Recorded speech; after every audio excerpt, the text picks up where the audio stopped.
دي ملاحظة أخيرة على جماهير المنافس والفرحة المبالغ فيها بخسارة الزمالك. طيب حضرتك لو ركزت مع فريقك واهتميت بمشاكله هيكون أفضل. أنا عندي مشاكل لا حصر لها، إيقاف قيد، انتخابات، فراغ إداري ومستحقات وحجز على أرصدة. عندي مشاكل كتيرة وبعافر زي ما بيقولوا كده، بعافر في ظل الظروف دي. لكن حضرتك كل حاجة عندك زي الفل، لعيبة بالملايين الدولارات، قيد مفتوح، لعيبة ما بتروحش المنتخب عشان تستريح لماتشات حضرتك،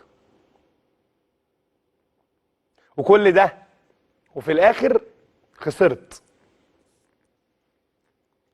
عندنا لعيبة ما راحتش وقفت مع منتخب مصر في مباراة مهمة للتصنيف أمام منتخب كبير زي منتخب تونس عشان مباراة تانية تتلعب، ولعيبة بالملايين الدولارات عمالة تيجي بره مصر وجوه مصر، ويعني معسكرات في آخر الدنيا وكل حاجة ماشية زي الفل، وفي الآخر المباراة راحت على فشوش زي ما بيقولوا، المباراة خسرت، الفريق المنافس خسر.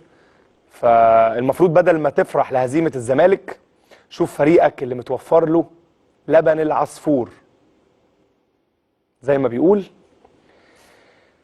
بيخسر ليه؟